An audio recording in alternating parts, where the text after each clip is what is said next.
Deuteronomy chapter 8. ಧರ್ಮೋಪದೇಶ ಕಾಂಡ 8ನೇ ಅಧ್ಯಾಯದಲ್ಲಿ Deuteronomy chapter 8. 8ನೇ ಅಧ್ಯಾಯದಲ್ಲಿ ಹೀಗೆ ಹೇಳುತ್ತೆ. The Lord says in verse 2. 2ನೇ ವಚನದಲ್ಲಿ ಹೀಗೆ ಹೇಳಿದರು ದೇವರು, You shall remember the way the Lord led you all these 40 years. ಈ ಎಲ್ಲ 40 ವರ್ಷ ದೇವರು ಹೇಗೆ ನಡೆಸಿದನೋ ಅದನ್ನ ನೀವು ನೆನಪಿಸಿಕೊಳ್ಬೇಕು ಅಂತ. In my case, He's led me for 60 years. ಈ ನನ್ನ ವಿಷಯದಲ್ಲಿ ನೋಡಿದ್ರೆ 60 ವರ್ಷಗಳು ದೇವರು ನಡೆಸಿದನು. But these people, they led for 40 years by God. ದೇವರಿಂದ ಈ ಜನರು 40 ವರ್ಷಗಳ ಕಾಲ ನಡೆಸಲ್ಪಟ್ಟರು. What does He? Many things happen in these 40 years. ಈ 40 ವರ್ಷಗಳಲ್ಲಿ ಬಹಳ ಕಾರ್ಯಗಳು ನಡೆದವು. Many things. ಬಹಳಷ್ಟು ವಿಷಯ. But one thing He emphasizes. ಆದರೆ ಒಂದು ವಿಷಯನ ಅವರು ಇಲ್ಲಿ ಹೇಳ್ತಾರೆ. Mainly one thing. ಬಹಳ ಮುಖ್ಯವಾಗಿ ಒಂದು ವಿಷಯ. He gave you manna, verse 3, every day. 3ನೇ ವಚನದಲ್ಲಿ ನಾವು ನೋಡ್ತೇವೆ, ನಿಮಗೆ ದೇವರು ಆಹಾರವನ್ನು ಮನ್ನವನ್ನು ಕೊಟ್ಟನು ಅಂತ. See, they didn't have any food in the desert. ಅಲ್ಲಿ ಒಂದು ಅರಣ್ಯ ಪ್ರದೇಶದಲ್ಲಿ ಅವ್ರಿಗೇನು ಇರಲಿಲ್ಲ. They couldn't cook. There was no place to buy any food. ಮರುಭೂಮಿಯಲ್ಲಿ ಅವರಿಗೆ ಏನು ಅಡಿಗೆ ಮಾಡ್ಲಿಕ್ಕೆ ಸಾಧ್ಯವಾಗಿಲ್ಲ. There were no vegetables to grow. There were no animals to kill. There was no food. ಅಲ್ಲಿ ಪ್ರಾಣಿಗಳು ಕೊಂದು ತಿನ್ಲಿಕ್ಕೆ ಇರಲಿಲ್ಲ, ಕಾಯಿ ಪಲ್ಯಗಳು ಬೆಳೆಸಲಿಕ್ಕೆ ಸ್ಥಳ ಇರಲಿಲ್ಲ. So every day God dropped food for the whole family, each family from heaven. ಪರಲೋಕದಿಂದ ಆಕಾಶದಿಂದ ದೇವರು ಆ ಒಂದು ಆಹಾರವನ್ನ ಬೀಳಿಸಿದನು ಅವರಿಗೆ. You know how many people there were? ಎಷ್ಟು ಜನರು ಇದ್ರು ಗೊತ್ತಾ ಅಲ್ಲಿ? 20 lakhs. 20 ಲಕ್ಷ ಜನ. 6 lakhs men. 6 ಲಕ್ಷ ಗಂಡಸರು. And maybe 6 lakhs women. 6 lakh ಹೆಂಗಸರು. And probably 8 lakhs children. 8 lakh ಮಕ್ಕಳಿರ್ಬೋದು. 20 lakhs. ಸುಮಾರು ಒಂದು 20 ಲಕ್ಷ ಜನ. 20 lakhs of people. 20 ಲಕ್ಷ ಜನಕ್ಕೆ. And God dropped food for this huge, bigger than this area of Hubli. That was the camp of the Israelites. ಹುಬ್ಬಳ್ಳಿಗಿಂತ ದೊಡ್ಡದಾದ ಒಂದು ಪ್ರದೇಶದಲ್ಲಿ ದೇವರು ಆಕಾಶದಿಂದ ಆಹಾರವನ್ನು. I don't think you got 20 lakhs of people here in Hubli.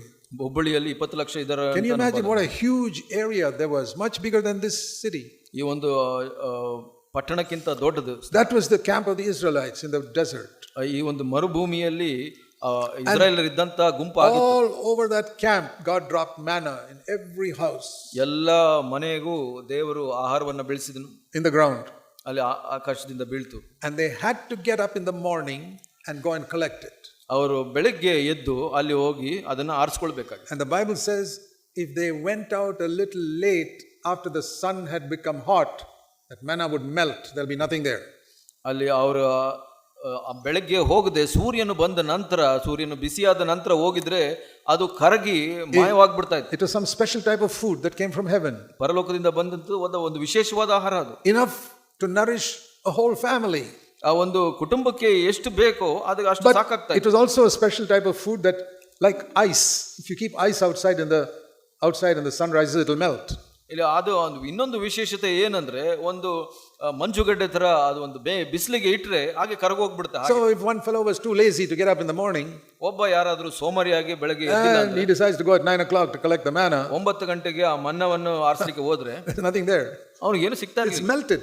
ಅದು ಕರಗೋಗ್ಬಿಡ್ತಾ ಇತ್ತು. They had to get up in the morning early to get it. ಬೆಳಗ್ಗೆ ಬೇಗ ಎದ್ದು ಹೋಗ್ಬೇಕಾಗಿತ್ತು ಅದನ್ನ ಪಡ್ಕೊಳ್ಳಿಕ್ಕೆ. That is one way God made sure they all got up in the morning. ಅದಕ್ಕಾಗಿ ಹಾಗೆ ದೇವರು ಅದನ್ನ ಖಚಿತಪಡಿಸಿಕೊಂಡ್ರು, ಅವರು ಬೆಳಗ್ಗೆ ಬೇಗ ಎದ್ರು. And what is the message of that? ಅದರಿಂದ ಏನು ಸಂದೇಶ? Everything in the Old Testament has a spiritual meaning. ಹಳೆ ಒಡಂಬಡಿಕೆಯಲ್ಲಿ ಇರುವಂತದಕ್ಕೆಲ್ಲ ಆತ್ಮಿಕ ಒಂದು ಪಾಠ ಇದೆ. What is the meaning of this manna coming every morning? ಆ ಒಂದು ಮಾನ ಬೆಳಗ್ಗೆ ಬರುವಂತದಕ್ಕೆ ಅರ್ಥ ಏನು? The answer is here. ಇಲ್ಲಿ ಒಂದು ಅರ್ಥ ಇದೆ. In verse 3. 3ನೇ ವಚನದಲ್ಲಿ, He fed you with manna. ಅವನು ಆಹಾರದಿಂದ ನಿಮ್ಮನ್ನು ತುಂಬಿಸಿದನು. He fed you with manna. ಮನ್ನವನ್ನು ಕೊಟ್ಟು ಪೋಷಿಸಿದನು. To make you understand that man cannot live by bread alone, but by every word that proceeds from the mouth of the Lord.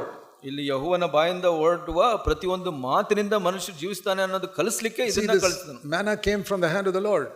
ಅಲ್ಲಿ ಪರಲೋಕದಿಂದ ಆಕಾಶದಿಂದ ಮನ್ನ ಬಂತು every day, ಪ್ರತಿ ದಿವಸ. And to teach you that every day you must receive the word of God from God's mouth like that every day. ಅದರ ಅರ್ಥ ಏನಂದ್ರೆ, ದೇವರಿಂದ ನಾವು ಪ್ರತಿ ದಿವಸ ಆ ಒಂದು ದೇವರ ವಾಕ್ಯವನ್ನು ಸ್ವೀಕರಿಸಬೇಕು. And when should you get it? ಅದು ಯಾವಾಗ ಸಿಗಬೇಕು? 6 o'clock in the evening? 6 ಗಂಟೆ ಸಂಜೆನಾ? No, ಇಲ್ಲ, it's too late. ಅದು ಬಹಳ ತಡವಾಯ್ತು. Even 9 o'clock in the morning was too late. ಬೆಳಗ್ಗೆ 9 ಗಂಟೆ ಕೂಡ ತಡವಾಗ್ಬಿಡುತ್ತೆ. Before the sun rose and became hot, they had to go and get the manna. ಅವರು ಸೂರ್ಯನು ಬಂದು ಬಿಸಿ ಆಗೋ ಮೊದಲೇನೆ ಅವರು ಹೋಗಿ ಮನ್ನವನ್ನು ಪಡ್ಕೊಳ್ಬೇಕು. God was teaching them, you must put me first in your life. ದೇವರು ಅಲ್ಲಿ ಕಲಿಸ್ತಾ ಇದ್ರು ಅವರಿಗೆ, ನನಗೆ ಮೊದಲ ಸ್ಥಾನವನ್ನು ಕೊಡಬೇಕು ನೀವು ಅಂತ. The first words in the Bible are in the beginning God. ದೇವರ ವಾಕ್ಯದಲ್ಲಿ ಮೊದಲ ವಚನ ಪದ ಏನಂದ್ರೆ ಆದಿಯಲ್ಲಿ ದೇವರು. And that must be in our life every day. ನಮ್ಮ ಜೀವಿತದಲ್ಲಿ ಕೂಡ ಪ್ರತಿ ದಿವಸ ಅದೇ That ಆಗಿರಬೇಕು. as soon as you wake up in the morning, ನೀವು ಬೆಳಗ್ಗೆ ಎದ್ದ ತಕ್ಷಣ you think of those Israelites when they woke up in the morning, they had to go for the manna. ಅವರು ಇಸ್ರಾಯೇಲರ ಬಗ್ಗೆ ಯೋಚನೆ ಮಾಡಿ ಅವರು ಬೆಳಗ್ಗೆ ಎದ್ದ ತಕ್ಷಣ ಅವರು ಮನ್ನವನ್ನು ತೆಗೆದುಕೊಳ್ಳಲು ಹೋಗ್ತಾ ಇದ್ರು. Maybe the husband and wife and children all went out to get the manna. ಗಂಡ ಹೆಂಡತಿ ಮಕ್ಕಳು ಎಲ್ಲರೂ ಆ ಮನ್ನವನ್ನು ಆರಿಸಲಿಕ್ಕೆ ಹೋಗ್ತಾ ಇದ್ರು. Think of that. Think of those Israelites sleeping in the tent. ಆ ಒಂದು ಇಸ್ರಾಯೇಲರು ಆ ಒಂದು ಗುಡಾರಗಳಲ್ಲಿ ಜೀವಿಸಿದ್ದನ್ನು ಯೋಚನೆ And they wake up. ಅವರು ಬೆಳಗ್ಗೆ ಹೇಳ್ತಾರೆ. And the husband tells everyone, come on, get up. We got to go and get the manna quickly. ಗಂಡ ಹೇಳ್ತಾನೆ, ಎಲ್ಲರೂ ಬೇಗ ಎದ್ದೋಳಿ, ಅಲ್ಲಿ ಮನ್ನ ಸಿಗೋದಿಲ್ಲ, ಬೇಗ ಹೋಗಿ. Every day for 40 years. ಪ್ರತಿ ದಿವಸ 40 ವರ್ಷ. And if one day they were too lazy, ಅವರು ಯಾವತ್ತಾದ್ರೂ ಒಂದು ದಿವಸ ಸೋಮಾರಿ ಆದ್ರೆ the whole family will starve. ಆ ಪೂರ್ಣ ಕುಟುಂಬ ಹಸಿವೆಯಲ್ಲಿ ಇರಬೇಕಾಗುತ್ತೆ. They won't die, but they'll starve one day. ಅವರು ಹಸಿವೆಯಲ್ಲಿ ಇರ್ತಾರೆ, ಆದ್ರೆ ಸಾಯಲ್ಲ. Now, I want to ask you. ನಾನು ನಿಮ್ಮನ್ನು ಕೇಳಲಿಕ್ಕೆ ಇಷ್ಟಪಡ್ತೀನಿ. Do you believe ನೀವು ನಂಬುತ್ತೀರಾ that receiving the word of God every day like that is as important for you as your daily food?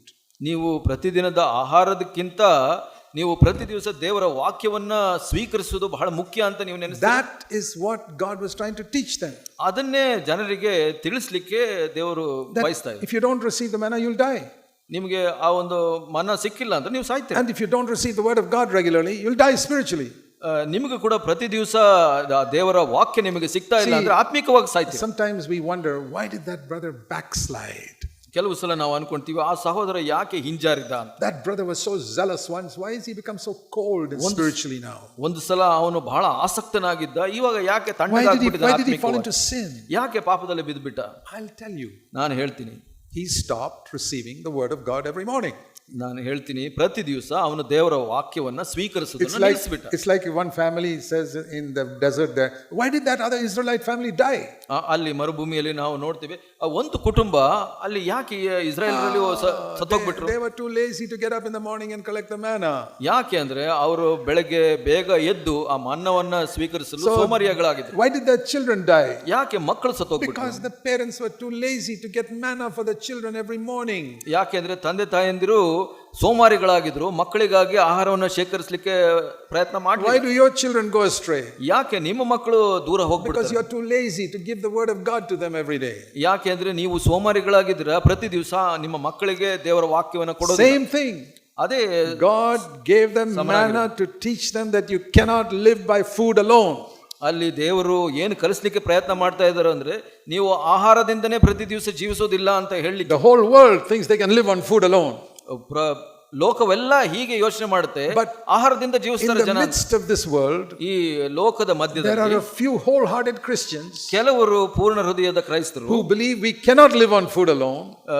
ನಾವು ಆಹಾರದಿಂದನೇ ಜೀವಿಸೋದಿಲ್ಲ. We have to get God's word. ದೇವರ ವಾಕ್ಯ ನಮಗೆ ಬೇಕು. We must give that word to our children. ನಮ್ಮ ಆ ವಾಕ್ಯವನ್ನು ನಮ್ಮ ಮಕ್ಕಳಿಗೆ ಕೊಡಬೇಕು. Otherwise they will starve spiritually and die. ಅವರು ಆತ್ಮೀಕವಾಗಿ ಹಸಿವೆಯಿಂದ ಸಾಯ್ತಾರೆ. But there's only very few Christians like that.